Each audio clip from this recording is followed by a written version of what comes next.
اور چوتھے نمبر پہ جو وعدہ لیا گیا وَأَقِیمُوا الصَّلَاةَ، اور تم نماز کو قائم کرنا، اور پانچویں نمبر پر وَآتُوا الزَّکَاةَ، اور تم زکوٰۃ ادا۔ یہ 5 عہد و پیمان اللہ رب العزت کے ساتھ ان کے تھے، لیکن اللہ رب العزت نے فرمایا ہوا کیا؟ ثُمَّ تَوَلَّیْتُمْ، پھر تم پھر گئے، إِلَّا قَلِيلًا، سوائے تھوڑے تھے جو ہمارے امر پر قائم رہے اور ہمارے ساتھ جو ان کا عہد تھا اس پر قائم رہے۔ وَأَنْتُمْ مُورِدُونَ، اور ایک ان کی قوم یہود کی خصلت کو اللہ رب العزت نے بیان فرمایا، عادت کو بیان کیا، فرمایا کہ روح گردانی کرنا یہ تمہاری فطرت ہے، طینت ہے، تمہاری عادت ہے۔ وَأَنْتُمْ مُورِدُونَ، اور تم تو روح گردانی کرنے والے ہی ہو۔ اب یہ مدینہ پاک کے یہودیوں کے سامنے اللہ رب العزت نے یہ سارا جو ان کے ساتھ عہد و پیمان تھا ان کے سامنے رکھا، اور یہ آبا اور پلس یہ سب ان کے ساتھ۔ اب ان میں اللہ رب العزت نے فرمایا کہ بہت تھوڑے ہیں جو ان تعلیمات پر عمل کرنے والے تھے، جنہوں نے عمل کیا۔ بقیہ روح گردانی ان کی عادت ہے کہ جب بھی حکم کوئی آیا عہد و پیمان ہوا، لیکن ساتھ ہی یہ پھر گئے۔ جو ہی اللہ تعالیٰ کا حکم آیا، جو تعلیم آئی، ان کو پکڑا گیا، گرفت کی گئی، انہوں نے عہد و پیمان کیا۔ جیسے ان کو تورات عطا کی گئی اور انہوں نے کہا کہ ہم تو عمل نہیں کریں گے۔ طور کو اٹھا کر اللہ رب العزت نے جبرائیل امی علیہ السلام کو حکم فرمایا، وہ لے کے ان کے سروں کے اوپر آ گئے۔ دیکھا موت سر پہ ہے، عرض کی کہ اے اللہ کے کلیم موسیٰ علیہ السلام، اللہ رب العزت سے عرض کرو کہ ہم بل کو ماننے کے لیے تیار ہیں، تورات کے احکامات کو عمل کریں گے، لیکن طور کو اتار دیا جائے نیچے، ہمیں بچا لیا جائے۔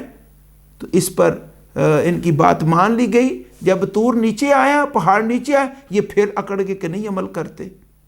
تو یعنی مسلسل جو بھی حکم ان کو دیا جاتا، وہ وقتی طور پہ جب پکڑ ہوتی، گرفت ہوتی، جان چھڑانے کے لیے عہد و پیمان کرتے، بعد میں اسے پھر جاتے۔ اب اس حوالے سے اگر ہم اپنے اوپر غور کریں، یہی تعلیمات جو بنی اسرائیل کو کہی گئیں اور ان سے عہد و پیمان ہوا، وہی تعلیمات حضور علیہ السلام کی امت کو بھی عطا کی گئی۔ اور اس آئینے میں اگر ہم اپنے آپ کو دیکھیں تو سب سے پہلے جو بات ہے، فرمایا کہ اللہ تعالیٰ کے سوا کسی کی عبادت نہ کرنا۔ ٹھیک ہے، ہم کسی اور کی عبادت تو نہیں کرتے امت مسلمہ، لیکن اللہ رب العزت کی بندگی سے بھی تو ہم بھاگ گئے۔ تو بنی اسرائیل نے بھی یہی خرابی کی تھی، تو اللہ تعالیٰ کی بندگی نہ بجا لا کر بھی ہم تو بنی اسرائیل سے فیض لے لیا اس حوالے سے۔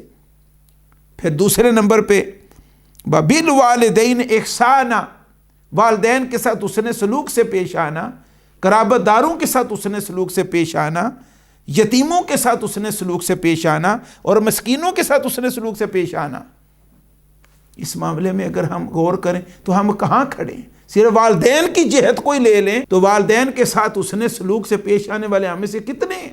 قوم یہود کی خرابی تو تھی، لیکن قرآن مجید یہ کلام ہماری طرف اتارا گیا اور اس قوم کے معاملات کو سامنے رکھا گیا کہ یہ ان کے معاملات، اس آئینے میں اپنے آپ کو بھی دیکھو کہ کہیں بنی اسرائیل کی روش پر تو نہیں تم چڑھ گئے، ان کے راستے پر تو نہیں تم نکل کھڑے ہوئے۔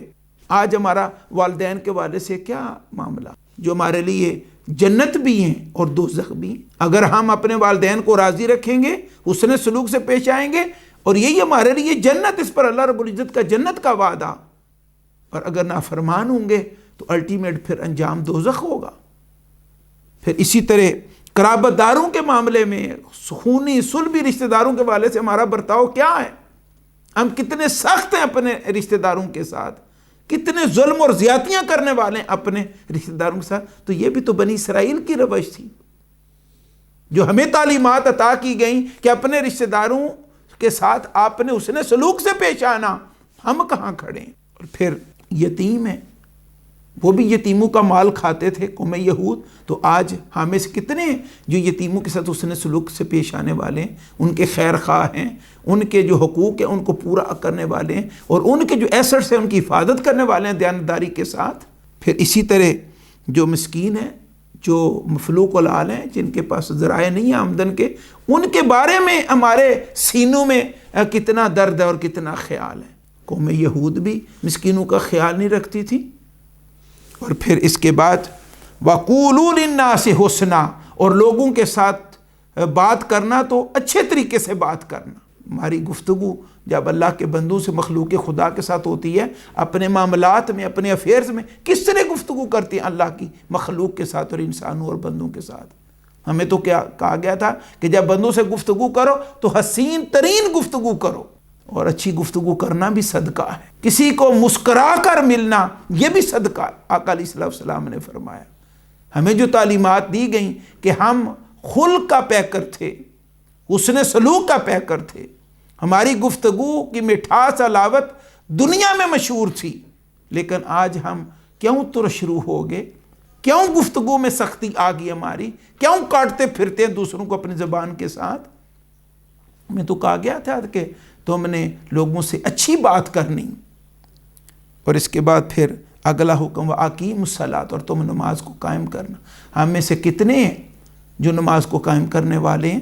وَآتُوا الزَّکَاةَ، اور تم زکوٰۃ ادا کرنا۔ ہم میں سے کتنے ہیں جو زکوٰۃ ادا کرنے والے ہیں؟ یہ لمحہ فکری ہے ہمارے لیے کہ یہ تو حالت قوم یہود کی تھی اور ہم انہی کی پٹڑی پہ چڑھ گئے۔ زکوٰۃ آئی صحیح، پوری زکوٰۃ دینے والے کتنے لوگ ہیں؟ ہمیں بیدار ہونا ہوگا، جاگنا ہوگا، اور اللہ کے قرآن سے یہ نور اور یہ بیداری اور یہ شعور لینا ہوگا تاکہ بنی اسرائیل کی حالت سے ہم نکلیں، نافرمانی کے دائرے سے نکلیں، تاکہ اللہ رب العزت ہمارے اوپر راضی ہو، دنیا میں ہماری عزت ہو، اور جب اللہ رب العزت راضی ہوگا ہمارے اوپر، آقا علیہ الصلوۃ والسلام راضی ہوں گے، تو الٹیمیٹ دنیا بھی ہمارے اوپر راضی ہوگی، اور وہ تبھی ممکن ہے جو تعلیمات ہمیں دی گئی ہم ان کو پورا یعنی اپنی زندگی میں جاری و ساری کرنے والے ہوں۔ اور فرمایا کہ ثم تولیتم الا قلیلا منکم، فرمایا کہ پھر تم پھر گئے اے قوم یہود، اور جو حق پر اور وعدے پر قائم رہے وہ تھوڑے تھے۔ اگر ہم بھی اپنے آپ کو دیکھیں ان چیزوں کی روشنی میں تو ہم بھی تو تھوڑے ہی ہیں، کثیر تعداد جو ہے وہ اس عہد و پیمان سے پھری ہوئی، اسی لیے آج پوری دنیا میں ہم ذلیل و خوار ہو رہے ہیں۔ وَأَنْتُمُ الْأَعْلَوْنَ إِن كُنتُم مُؤْمِنِينَ، فرمایا کہ اگر تم ہی سر بلند ہوگے اگر تم مومن ہوئے تو، لیکن آج ہم مومن ہونے کا دعویٰ تو ہے لیکن پوری دنیا میں ذلیل کیوں ہو رہے ہیں؟ اللہ رب العزت کا تو وعدہ حق ہے اور ہمارا دعویٰ بھی ایمان کا ہے، تو اللہ رب العزت کا وعدہ جب حق ہے اور اپنے وعدے خلاف ورزی نہیں فرماتا تو ہم سر بلند ہیں پوری دنیا میں، فائق ہیں ہم دنیا میں نہیں۔